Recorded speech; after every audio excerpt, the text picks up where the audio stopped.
For those of you who've had a chance to look at the e-class since we met on Monday, you will notice that I mounted the recording for that class right at the top of the e-class page, right underneath the Zoom link. And that's what I'm going to continue to do over the course of the term. I'll replace the previous class, current class recording, just for those of you who may not be able to be here live and want to review what it is we discussed. So has anyone had a chance to look at that recording? I think it worked. I had a catastrophe in my morning class, having forgotten how to use break on Zoom. I'll just ask you to turn your mute on for the moment, unless you want to speak out, just because I'm getting some background noise. Unmute yourself anytime you have a question, remute yourself when you're done, just so we don't get the background noise. Where was I? This morning. Glad none of you were there. It was embarrassing. I got through it though. My entire lesson plan was upended by the fact that I'd forgotten how to use certain Zoom features. But I think I've figured that out now. And I have breakout room possibility, but I'm not going to use that with the small group we have today. Are there any questions about any technicalities or any matters we have to deal with before I plunge in with what I promised would be a very difficult question, but that I've reformulated in such a way that I hope you might take a stab at it? We're good to go? Okay, I'm going to do a screen share. I have a question for you, and this question is pertinent to the material on the course, because my argument throughout the term is going to be that the Victorians grappled with the question of the self in a range of different genres, but that the realist novel in particular was a form that could only emerge along with new conceptions of the self. And the first person narrator is in fact perhaps a symptom of new understandings of the self. So that's going to be one of the arguments that I return to over the course of the term. And I look forward to hearing what you folks have to think about that particular thesis. But in the meantime, can everyone see that? Okay. I'm just going to sit back and wait for your provocative answers to come on in. Do feel free to unmute yourselves now if you're comfortable with that. But here's a question this is a question with which this particular syllabus starts. What makes you yourself? Or another way of asking this question is, what makes you who you are? So I'm not asking, who are you, which was my threat on Monday, and then I realized that's not a fair question at all. But what I want you to tell me what it is that you think makes you who you are, if that's a fair question at all. And you can put that question back to me, but I'm not going to start with my response to it. What makes you who you are, or who you are as a self? What are your thoughts on that? I have some answers or potential answers on the next page, but I'm not going to give them to Cheyenne. I took a couple psychology classes once, and we talked a lot about nature and nurture. So you're equally your biological self because of what your parents gave you, as well as the environment you're raised in. So I would say that's why I am me, I guess. Could you just, before you mute yourself, Cheyenne, could you tell me, when you talk about your biological self as something your parents gave you, can you just explain a bit further what you mean by that? Sure. You'll have to forgive, I'll tell personal details, but when I was young, my father passed away. So I am who my biological father partly was. I have his facial features, I have his DNA, right? But the father that raised me, I have his sense of humor. So I think, that's who I am in that way. So you're talking then, and I'm just making some notes here because this is interesting. about a certain kind of inheritance, which is a question we are going to encounter in the term, especially when we come to the evolutionary text that I've asked you to read, The Descent of Man and Hereditary Genius. So biology as at least in part a certain kind of physical inheritance. Well, you also mentioned a character trait, a sense of humor, which is that biological? No, well, it could be. Like, I don't know. I haven't studied it, but I think since I've been raised with him, his certain gestures and things like that, I've adopted in that way. When I talk to my friends and make jokes, sometimes it's like I hear him through myself, you know what I mean? Whereas I've never felt like I heard my biological father's voice through when I'm telling a story or something like that. So the self may be in part defined as something that's genetic, Mhm. and inheritance factors into that definition. And you've probably heard from other members of your family, aunts and uncles, that, oh gosh, you remind me of your dad when you do that, or when you say that, or I had a flash of your father when I saw you across the street.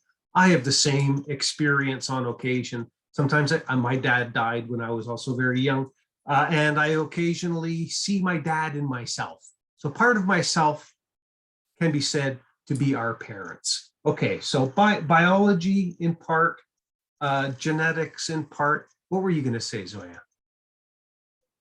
Yeah, I'm kind of now intrigued by Cheyenne's response. I really was thrown off by this question because I did try to write down after last class how I would perceive myself or introduce myself to a stranger. And I think what makes me myself in that sense is how I, based on the context, sort of become this distant narrator and change my narrative over and over again. So I would define myself through that narrator who makes those of highlighting certain aspects of myself at a given point and choosing how to present myself based on the context. So what complicated the question for me was the idea of a stranger. So like, I don't know anything about this person and what they perceive of me, and so I can't sort of create a narrative that is suited for that audience, I suppose. So I'm not sure, which is why I think I found a few points in Charles Taylor a bit problematic of the idea of a core self, and I'm not sure if I was convinced by its presence at all. So you are arguing that there's a certain instability to the concept of the self, that it and an ungroundedness. You're representing yourself in postmodern terms here. When you say yourself is self-narrated, I think that's a really an important point. And of course, it's one that Charles Taylor also makes, and that is that the self can only represent itself in language. So we're talking here about the linguistic self and the unstable self, or even the centered self. Some of you might be familiar with that concept. Although Taylor does also argue that none of us can actually live with the repercussions of the concept of a radically unstable self. That even if we claim to be postmoderns and we're interested in decentering the self and talking about the self as a series of beings that come in and out of existence, you can't actually live that. We all live under the illusion or the myth that we are stable identities that remain the same fundamentally through time. That I, Peter Cinema, at my advanced age, 58, am still the same person I was when I was an undergraduate at the age of 20 and when I was an infant at the age of 3 months. That biological self, it's not simply biological, but that's the same. Okay, so thanks for that. So we're talking about a number of different ways here already of conceiving the self. Laura, what were you going to say? And for those of you who put your hands up, that's great, because then you come to the top of my list and I can see you there and I can call you out. So thanks. Laura, you were next. This isn't quite what I was going to say when I put my hand up, but what we were talking about like the concept of the self as is it a static or changing idea?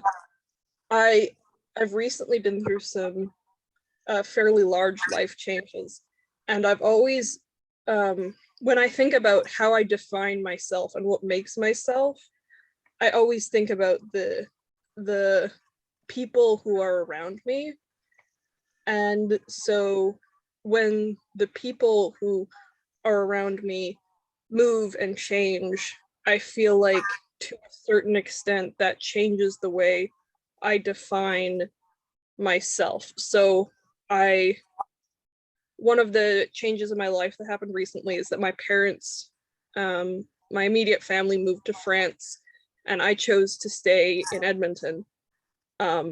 So I'm living alone for the first time, and now instead of defining myself and viewing myself as someone who is shaped by my parents and lives with my parents, I'm viewing and defining myself as someone who lives on my own, and that is a large change in the way I viewed myself. But I think it's also interesting in the context of like how we think about the self as a permanent or impermanent thing. Interesting that you would raise the possibility. Are you saying, Laura, that you might have lost a part of yourself, or to make it slightly refined, that you've lost a way of thinking about yourself as a result of your recently discovered aloneness? You say you define yourself through the people around you.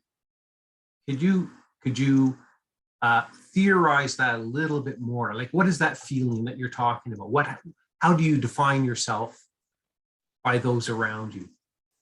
Well, when I was thinking on like first the question of who I am, and then the question of what makes myself, I thought about myself as a child of my parents and a student of my teachers and a friend of my friends. So there's the people around me, I feel, are what have shaped me into the person I am today. And so I think by changing the situation in which I interact with those people, the way that I view myself changes. Okay, thank you for that. You're touching on something that I do want to talk about in a little bit, and that is that in one way, of course, we are ourselves only by the fact that we are not everyone else. And don't worry about this, but linguistic structuralism says no word in and of itself has some kind of innate meaning. They're just marks on a page or sounds that come out of one mouth. A word only means what it means by the fact that it's not every other word, if you see what I'm saying. So each word takes on meaning only by the fact that it is not every other word. And maybe that has something to tell us about who the self is as well, that I am who I am only by virtue of the fact that I am not everyone else, which is not a particularly comforting way of thinking about the self as a unique individual. But the concept of aloneness, I think, is an important one. Thanks for that, Laura. Daniel, you were next.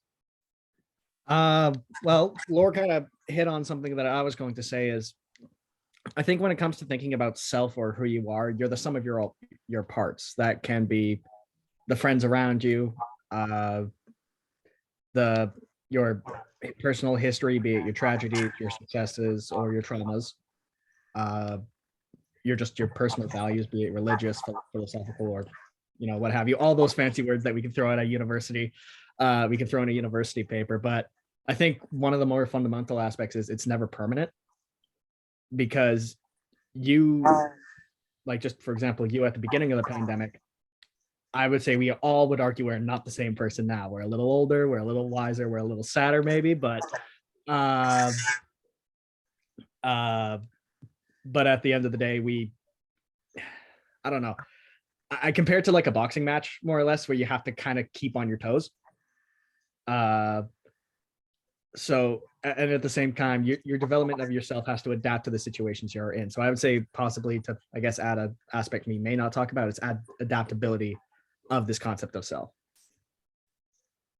Now, the whole idea that we are not, as you call it, permanent. Someone else used the word static, is a really interesting one, because and one that we might want to investigate in a little bit more detail. But which parts of us are not permanent? When we're talking about the biological self, I think we all, once again, by necessity, that it's impossible to conceive of. We develop biologically, we grow older, we get wrinkles, eventually we decay. So we recognize that that's what growth is all about, right? Growth and death and so on. And yet we fundamentally must believe that we are the same biological beings we were at birth, if not at conception. And yet there are other ways, of course, in which we do fundamentally change. And it's the nature of that change, I think, that some of the texts we're reading this year grapple with. Keep this in mind in the wonderful opening scene of Great Expectations, which is all about names and naming and what to call oneself and what it means to call oneself a particular name. And of course, familial history also comes into that opening scene when little Pip is standing shivering at the edge of the moors in the cemetery where his parents are buried. The only thing he knows about himself is his father's and his mother's names, and that those names are combined in his own shortened name. So the whole thing about naming and who am I at the beginning of Dickens' novel is a wonderful exploration about whether or not Pip remains the same character, the same self by the end of the novel as he is at the beginning of the novel. So the novel is one form of tracing precisely this lack of centrality or permanence of the human character. Thanks for that, Daniel. Abigail, what were you going to say? So this is something I've been noodling on a lot. I'm a very existential being, I would argue. I don't enjoy being it, but I am. And I have thought a lot about like the pandemic as well, and how, Daniel, you're so right. I remember like 3 months into the pandemic of just quarantine and being like, this is my base self. And it was like almost sort of meeting your id version of yourself. You're like, oh, so this is what I'm into. But I was actually looking a couple nights ago, I was looking back at photos of a family trip that we took to Europe back in 2016 when I graduated high school. And that was a while ago. That was about 6 years ago. And I was fresh 18. I was bubbly eyed. My arms were bare. That was a big thing that I was like, that's weird. But I noticed that, I was looking back at that, but I've changed so much in such fundamental way, or in such like small ways, but my fundamental self has remained the same. Like I'm still kind of weird. I'm still a little loud. I'm still, I still do weird things. And I'm still into what I was into when I was like 6 years ago. So I think that there's this elasticity of self, I think, but fundamentally you kind of remain the same. Like you have your own like beliefs and your core thoughts. You have like your core belief system, you know what I mean? But yeah, I think that you develop a little bit more. But I found that when I was younger, I used to, if somebody asked me who I was, I would define by what I did. Like I would say, oh, I'm Abby. I'm a stage manager. I do this, this, and this, blah, blah, blah. And now I'm no longer that. And now I'm like, oh, I'm Abby. I'm a writer. I'm a student. I'm a scholar. Hello, nice to meet you. So I tend to identify with what I do. And I think that that's a very Victorian concept of, you know, yeah, just identity with your job. Interesting. So you use a number of clearly contradictory and therefore human, all too human phrases and words there. There's a fundamental or a base self. And yet, as you said, and I'm quoting you directly, I've changed so much. Which part of the I has changed, right?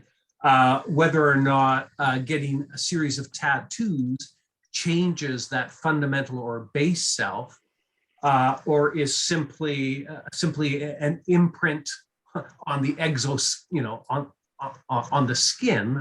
What a tattoo means, by especially thinking about tattoos in the more ominous sense as identifiers.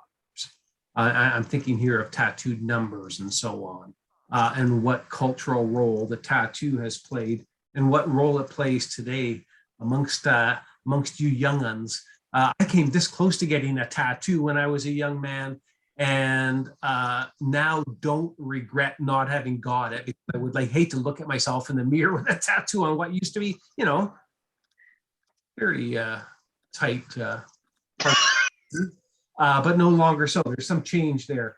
So the idea of change, of mutability, as the Renaissance poets would call it, the question raised there is what changes and what stays the same. And this isn't a particularly deep point I'm making here. It's one that we're all fully aware of, but we're grappling with the concept of self in a world that changes us, right? So, okay. So I have a couple other hands up. I think, Teddy, you were first, and then Artemi.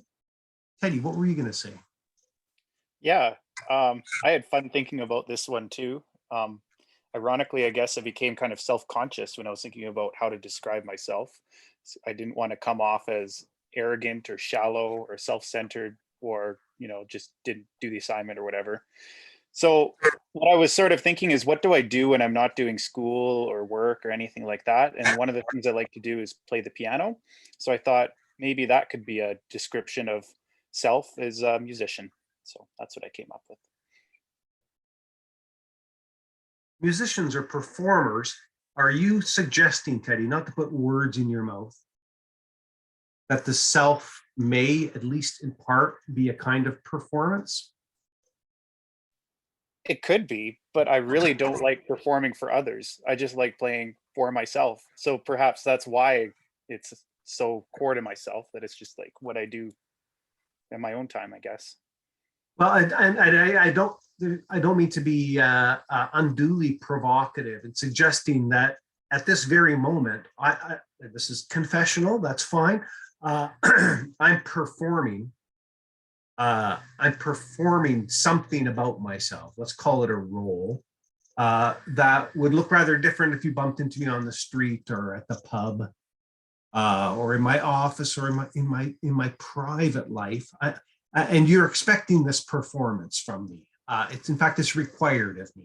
And you're also all, in some respect, although it's rather more awkward here online, you're performing something as well. You're performing your role as students in this course. And so, of course, ourselves change multiple times over the course of any given day in the roles that we are required to perform. And this gets us back once again to the fact that we define ourselves largely, if not exclusively, in relation to others. We are all social beings. The idea of being deposited on a desert island as a newborn infant and somehow being able to grow up in complete isolation from other human beings was a thought experiment that a lot of 18th century French philosophers carried out. What is man, as they would call it, in a radical state of nature? So are we the products of nature or the products of nurture, of culture? Or is it a mix of both of them? These are philosophical questions, and I'm not a philosopher, nor am I a psychologist. But a number of you have now raised the possibility that one way of thinking about the self is through what we do as opposed to what we think. And so selfhood may, in fact, be fundamentally connected to performance. If you think of performance as ways of acting or doing, as opposed to more fundamental ontological ways of being. And I think this is just fine to think of ourselves as actors as well as thinkers. Artemi, what were you going to say? Hi, actually yourself and Teddy have elucidated my points that I was going to make about performance, and because some of the thoughts that I had were about, especially in the context of our discussion of natural selection in last class and Darwin. And I know also during that time there was a lot of talk about, for example, eugenics and being able to control natural selection. And this isn't something that we engage in today, so to speak, as dramatically as maybe it was back then, but we do have like a public and a private self, especially when considering the digital sphere and the digital world. And more importantly, we can create an identity in that sphere that is separate from those biological traits if we choose to do so. And that is a rather unique experience that we're having, I think, but I don't think it's that different from what it was like in Victorian times, or even what you're talking about right now is in a sense of putting on a performance as we kind of move through public or private spaces and interact with people. Yeah, and there's the very interesting distinction between what it is I say about myself and what it is I do comes to the fore. And of course, you're all familiar with the moral precept, and you know from having read Charles Taylor that he says the self is fundamentally about taking up a moral position. And I want to investigate that a little bit.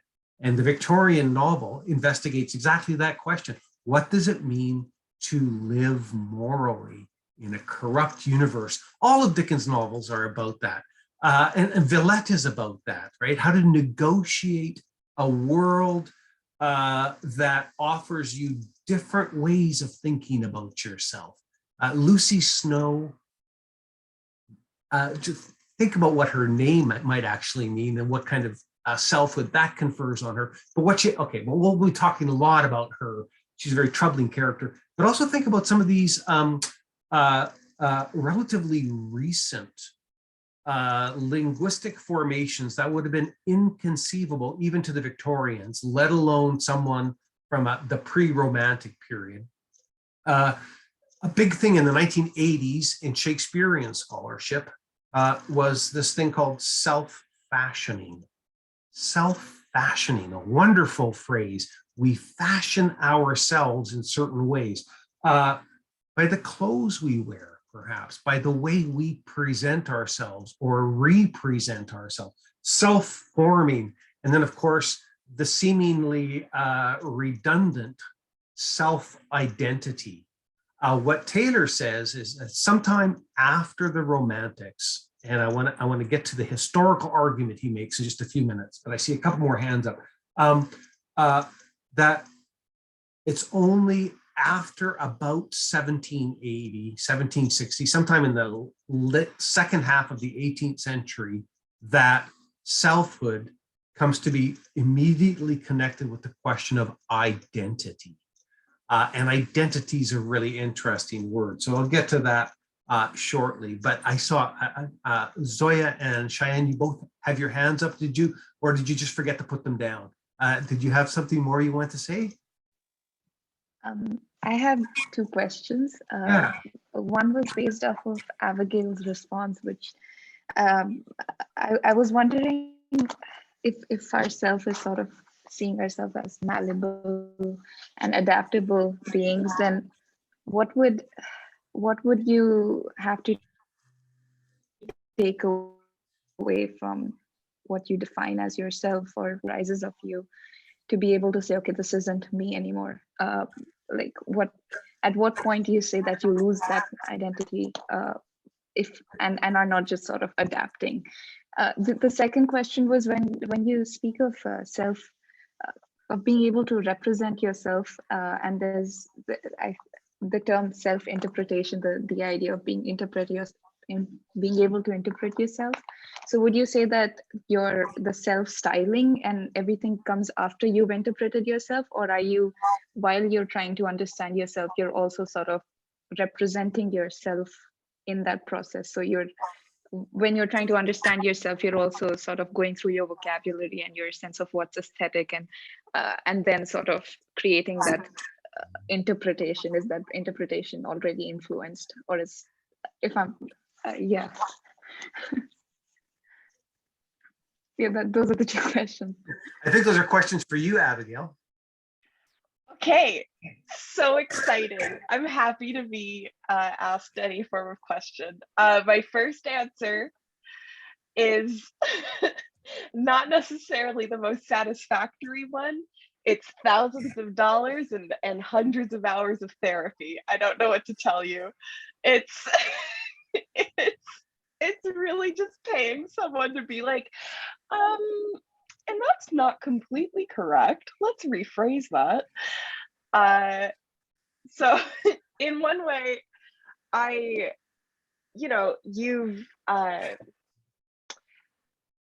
lived a very tumultuous life, and it hasn't always been easy, and it was a pretty rough start, I won't lie to you. So through that and like learning as I've grown older, how to come to terms with things and how to just be like, no, that happened, but that doesn't really affect me anymore. I don't feel connected to that anymore. So acknowledging that is like, it's kind of a major thing. It's kind of, because it feels like, oh, I identified with that for so long, but now I'm realizing that I'm 23, I'm almost 24, and I don't feel that way anymore at all. And it's kind of like when you're younger, and you're kind of just this little gremlin that's existing, and you're getting fed after midnight and you turn into a beast. And now I'm like an adult, and they don't coincide anymore. So there's that, but then like with the self-adornment of tattoos and making the decision to like physically alter my appearance from what biologically I had, that's simply, I think they make me look cool. That's it. Thanks for that. Yeah. I hope those answers. There you go. Cheyenne, what were you going to say?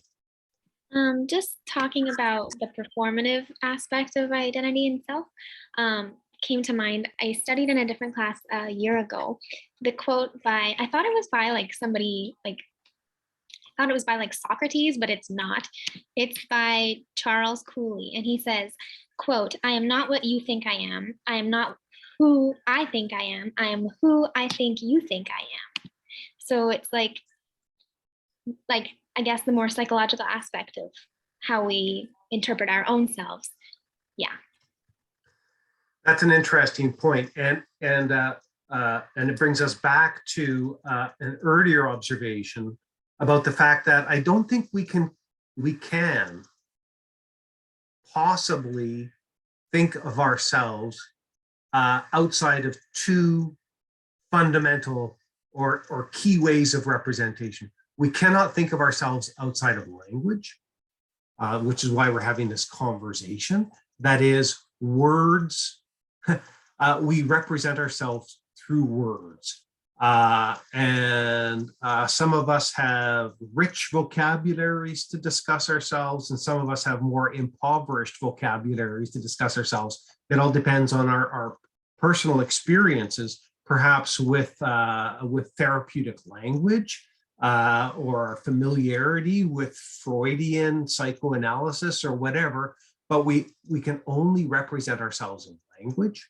And painting may be a form of language, a photograph may be a form of language, a text of a certain sort. So the self is inextricable from the word, which is why psychotherapy and therapeutic practice has to do with speaking, right? Representing the self. And of course, we cannot conceive of ourselves as radically isolated from other selves, and that we understand ourselves through what other people tell us about ourselves as well. And we are always, even the most secure and mentally healthy of us, are always reading ourselves through others' eyes, making that attempt to step outside of ourselves. But the idea that we can step outside of ourselves, as Charles Taylor forcefully argues, is a relatively new idea. And I want to think a little bit about that in what remains of our time today. The idea that one can step outside oneself to analyze oneself. As soon as we start talking about ourselves, we've already moved outside of ourselves in order to investigate ourselves. And in order to do that, you look inward. And the paradox there, and a paradox, of course, is a seeming contradiction that nevertheless contains a kernel of truth. The paradox to the whole idea of being able to step outside yourself is you step outside yourself in order to look more deeply inward and to investigate yourself. That's what the talking cure does, right? It's trying to find something in myself that I've been unable to locate or identify before, and then describe it in words, which is always inadequate. Language is always inadequate to a full articulation of one's meaning and expression. That's why writing is so hard. So when we say something like this, and I took this away from your comments, and thank you all for that. When you wake up in the morning, you're not feeling quite yourself. I don't feel myself today. What presuppositions underlie that statement? That I was someone different yesterday and I want to get back to that self because today I'm not feeling myself. I'm feeling physically ill, or I'm feeling discombobulated, or as I am more and more these days as COVID stretches on, more and more grumpy and irritable. And then I say to people that I just had an argument with, oh, I'm sorry, I'm just not feeling myself today. Give me a day or two and I'll get back to myself. Okay, that's an interesting idea. The idea that you cannot be yourself. And then when you're trying on a new pair of trousers or a new dress or a fancy hat and you look in the mirror and you say, no, that's just not me. What does that mean? How is it that we can identify with certain, that doesn't look like me, that doesn't work with me, those don't work with me. All these ideas of me that Taylor investigates. And what I wanted to do is just go, I'm gonna screen share again and go to the notes that I put up for you on eClass. But I did have an answer. I had some potential answers to this question. Let's see where this took me. Who are you, or who are you? What makes you yourself? And you went beyond this. Is it your name? Is it your body? No one used the word body, interestingly. How closely do we associate with our bodies? Lots of philosophers have done these grand thought experiments. What if you could take your mind, your identity, and transplant it into another body? Is that still you?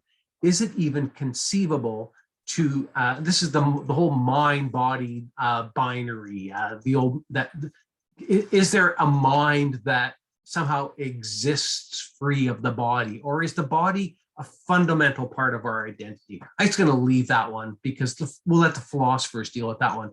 But are you your mind? And I put that in quotation marks because the Greeks and the early Christian philosophers wouldn't have called this a mind, they would have called it a soul. Is there an inner you to which you have some kind of special access, an inner child perhaps? I don't know. Are you your personal history, your autobiography? A number of you suggested this, if not explicitly, but I am my story. Am I the story that I tell other people about who I am? David Suzuki would suggest that you are not any longer you if you lose your memory. As he says, memories are all we have. Think on that. I think there might be some real truth there. What happens to someone who experiences profound Alzheimer's and memory loss? Are they the same person if they can't remember who they once were? We talk about older folks suffering from various forms of dementia as becoming different people, or even reverting to their youth, becoming who they once were but no longer are. So maybe we are simply, as Hume, the great philosopher, said, nothing but bundles of memories and habits. Well, I should have put that one up here too. Maybe we're just the habits that we form. We'll think on that. Are you your social position, your class, your family, your peer group? Are you your ethnicity? Are you your gender? Which gets back, I guess, I suppose, to the question of biology in some ways, but in other ways, we increasingly talk about gender as a kind of self-performance and as a choice. Can one choose oneself? And I'm just throwing these questions out there because I do want to quickly get to Taylor. Some other questions we could ask is, how do you know that you're a unique, one-of-a-kind self? And we already got to this. Only through the fact, perhaps, that you are not everyone else, that we form our own identities through the fact that we are different to everyone else, right? Or at least we think we are. I am not you, and I'm not you, and I'm not you, and I'm not you. And through a process of reduction, we end up at me, okay? I'm not Abigail, I'm not Zoe, I'm not Cheyenne, I'm not Teddy, et cetera, et cetera. Therefore, I know who I am by the fact that I'm not you, which is not as simplistic as it sounds. Can you construct yourself, or are you constructed by others or outside forces? We talked about this, not only necessarily our physical environment, but by the traditions from which we come. And Charles Taylor, that's his fundamental argument. He says that sometime in the late 18th century, there was what he calls the inward turn. And that for the first time in human history, people started to look inward for their sense of meaning and identity, as opposed to outward towards traditions or towards religious beliefs or so on, towards grand conceptions of a cosmic order like the Greeks had, that who I am is not the right question. The question is, how do I conform to the ideal, to the forms that exist out there? God or evolution or etc. So that's a big epistemological and ontological question. It's a question both about how we understand ourselves and about our fundamental being. Who are we? That's an ontological question, right? And how do you represent yourself, not only to others, but to yourself, which is what this exercise was all about. And it does make us vulnerable, doesn't it? To actually, are we all confessional? To tell you who I am, does that mean I have to confess to my weaknesses as well as my strengths? Right? If you want a full picture of the self, as it were. In language and words, possibly, is the only way to do it. And then the final question, can you step outside of yourself? And if so, which self are you stepping outside of? We probably can't step outside of our bodies. Can we step outside of our minds? Can we vacate our identities even momentarily? Isn't that, in fact, what the novel asks you to do? I will say that. And that is to occupy, if only momentarily, another position in order to be able to empathize. This is what a lot of English professors tell their students about the value of reading literature. What literature offers that no other genre, history, or anything else can offer, it gives you the momentary capacity to think outside of yourself, and therefore to become more empathetic and sympathetic with general humanity. George Eliot does this repeatedly in her fiction. She asks you to sympathize with the characters that she presents to you and says, put yourself in their shoes for a moment and ask yourself, can I see the world from their perspective? And that is a fundamentally empathetic exercise. We've only got a few minutes left, so we'll come back to this briefly on Monday before we jump into Villette. I'm hoping most of you will have had an opportunity to finish the novel by Monday, but definitely try to have it finished by the time we finish discussing it in a couple of weeks. But these are what I take as the key words from Taylor, and I'll just run through a couple of them for a moment. But these are words that we might use in our own critical analysis in the future. This word, inwardness, a type of self-exploration, to look within. Inwardness is a move that human beings start making increasingly in the late 18th century. And then by the time Freud comes along and discovers the unconscious, since Freud, we all, whether or not we've ever read Freud or believe in the unconscious, we all exist in a post-Freudian world. We all think we have what Taylor calls hidden depths, okay, that remain to be explored. Things about ourselves that we don't know about ourselves. That's the unconscious, right? Which is why we look to dreams, which is why we go to therapy, Freudian slips, which reveal symptoms of our inner trauma and so on. But inwardness, to look within, to look where? Well, within what we call the mind or the soul or the psyche or whatever synonym you want to put in there, as opposed to looking outward for meaning. For example, to religion or to tradition or to communal practices for meaning and authenticity. What has happened since the late 18th century, according to Taylor, is a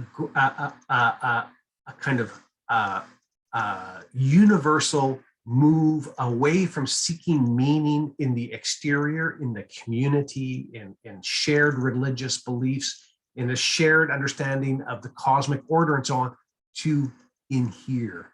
Real meaning exists in here. Self-investigation, okay? That is a modern phenomenon. It's only been going on for a couple of 100 years. Another important word, I think, in Taylor is this localization. The inward turn, the turn towards inwardness, focuses our most acute attention on the locality of the self. We're all obsessed with ourselves. There is a kind of egotism involved there, for sure, but the general culture tells us that if you don't know yourself, you can't know anything. That's, once again, that's a fundamentally modern obsession, okay? So we focus our attention on the locality of the self, which is a kind of narrow or an insular focus. And then the final keyword I'm going to look at, and we'll come back to the disengaged subject, if you don't mind, briefly next Monday, because that's a complex one, is the self-interpreting animal. And this is something we rarely think about, but it's true. We know that human beings are the only animals, for example, that can imagine a future for themselves, that can look into the future as it is. We're the only animals capable of interpreting our own motivations, our own desires, our own feelings. That is, we're the only animal capable of inwardness. This is a unique capacity for self-awareness, and therein lies both the extraordinary richness and vigor of our psychic lives and the great tragedy, because looking forward, we all see one inevitable end for ourselves. We live with the constant awareness of our own mortality, that we are all going to die. And that is a difficult reality to live with. But those of you who own cats and dogs and goldfish and blue-tongued skinks probably know that none of those animals knows that they're going to die, even when they get sick, but we do. Okay, we can talk more about that tragic human circumstance on Friday. In the meantime, it was great to see you all. Thanks so much for joining me here for the lively conversation. And we'll see where we take this next Monday. Take Peter, care. that's such an unhinged way to end class. I know, sorry, on death and dying. By the way, I will be in my, Starting to be a bit of a, sorry. for anyone who wants to drop in, we do not meet on Friday as a regular class. I'll have my office hours, so I'll be here on Zoom.